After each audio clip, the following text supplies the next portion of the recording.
Hello everybody, and welcome to the first episode of Solo Reviews. Today I'm going to be reviewing Resident Evil 7.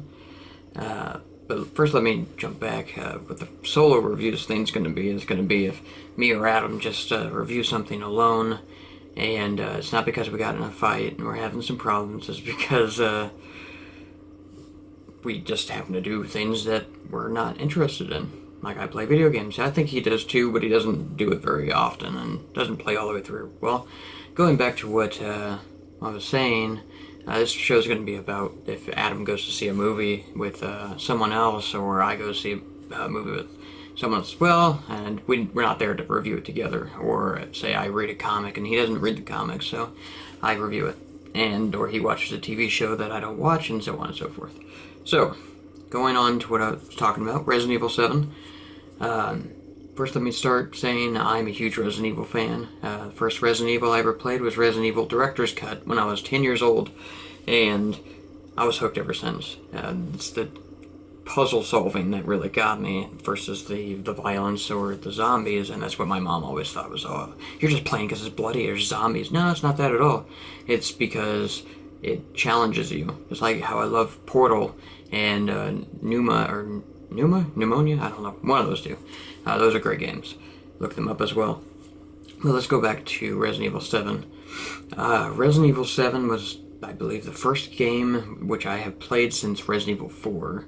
I played a little bit of 5. I was just not impressed. The same mechanics as the first Resident Evil 4, and I was hoping for something different, especially since it was like, what, 3 or 4 years after Resident Evil 4 ended? Anyway, I'm going to... the first thing that I really enjoyed about Resident Evil 7 was that the world itself feels so much more like a real-life entity. It's like when you're walking through brush, it moves with you. It's very organic. It's not like they just, oh, we gotta add a mechanic that it moves. Ooh, okay. Yeah, no. It's a 100% like realistic, and that's why I played on Xbox One, but the people that have a PlayStation 4, I probably suggest playing it in VR, because it's really close to what I would ever expect from virtual reality. My favorite thing, other than that, is that it's return to form. Exploration is a big key. There's a lot of hidden Easter eggs. It's very dark.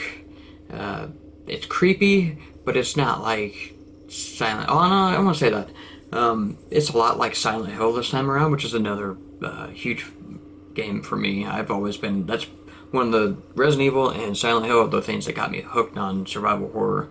So this game is much more like a true survival horror game than the past few Resident Evil games have been. What it looks like is they almost took a cue out of Resident Evil 1. They went back to the remake that they released last year, and they're like, okay, so people love this for a reason. Let's look at why they love the original Resident Evil games. And I think that's a lot of it. It's very dark, but very beautiful, and the storytelling's there without there having to be, shoot, gun, run. That's not exactly what Resident Evil fans are looking for. In this, they totally went back to their roots. It almost reminds me of how The Evil Within was a few years ago. It was very shocking of how far they went with it, but also they kept it reined in so then, a casual player can enjoy it as well. I played it on easy the first time, and then I went immediately into Madhouse, which, not huge difference there. Madhouse is a lot of craziness going on. I died a lot, let's just say that. One of the creepy factors that they have is the family. That's so much different than what we've seen before with the zombies or the infected or whatever they've gone with. This is... again, I'm not going to go into any spoilers. None of our reviews, I think, will do spoilers unless we post that we're going to be doing them. But you've seen the trailer, if you played the demo, the family is a big part in the horror aspect of this. And a lot of people are comparing to like Deliverance Online. I don't see that at all. I see more of just like a family gone wrong type thing, and a lot of the story will go there, but again, no spoilers. And let me say, I've been a hardcore gamer for years, ever since I was probably 5 years old, and two games got me hooked: Resident Evil and Mortal Kombat. Those were the two games that really got me hooked as a hardcore gamer. The past couple years, nothing's really caught my eye that I was like, okay, I gotta play this right away. Resident Evil 7 came out on the 24th, and I had it beaten by the 26th. That's how dedicated I was to playing this game, because it's very original, and I was happy to see that again from Capcom, so thank you, Capcom. Creepy factor, going back to that's one thing that people should always look at whenever it comes to a survival horror game. The survival aspect is there again. It's not like Resident Evil 5 or 6, where a lot of it was run and gun, plenty of ammo. No, this was another game where you have drop-off boxes, you have a limited supply of ammo, and that really adds to the survival aspect of the horror. And I mean, they go hand in hand. You know, if you have less ammo, you have to run around monsters versus, you know, shooting them. If you haven't checked out the trailer, I'll have it ran down here, or here, I should say, for a few minutes now.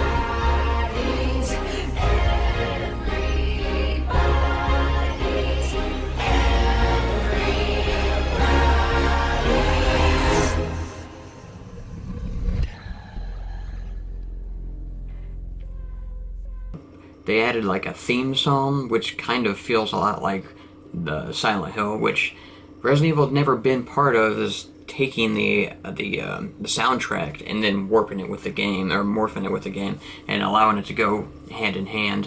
And this game does that. The ambient music as well as like an actual soundtrack.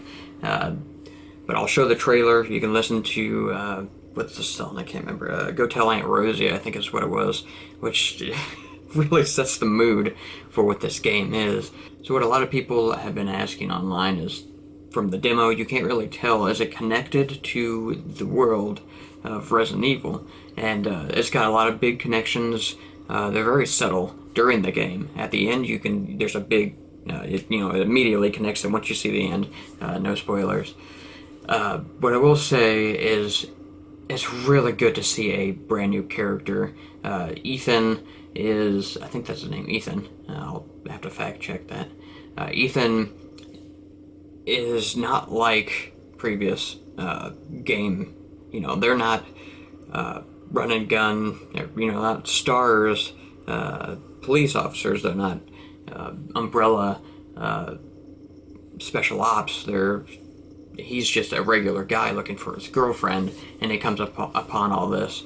And I think that's one thing that kind of draws it to its own story, but also connects it to the rest. And that's exactly what Resident Evil needed.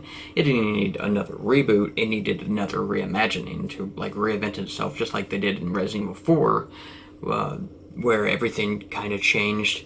And one of my biggest complaints of that game, side note, is there weren't really any zombies. Spoilers. I think it's 12 years old at this point. There weren't very many zombies. They were just the infected, and but I kind of got over that, because with Umbrella, there's much more than just, oh, there's zombies. There's always been tyrants. There's always been special special animals and various monsters, and this game holds true to that. The variety in the monsters wasn't as impressive as I was hoping for, but the boss battles were always good, and I was always looking forward to that next boss battle. Let me go back and say, even though I beat it in two days, it's not a short game by any means. Just like any other Resident Evil game, it lasts probably 6 hours. You can run through it probably in less than 4. I think there's a special unlockable if you get through in less than 4, which I'll be running for this time now that I've completed the game. But playing on hard, I'm not sure I'll get through it that well. But anyway, so final verdict, 5 out of 5 stars. This game is the best Resident Evil since Resident Evil 4, and probably one of my favorite Resident Evil since Resident Evil 3. And I'd say, as a survival horror fan, you have to look this one up. I played on Xbox One, but if you have a PS4, I would say take advantage of the PlayStation VR, especially if you already have it, because this game is a game that gets me interested in doing the VR stuff, and I haven't really done anything with it.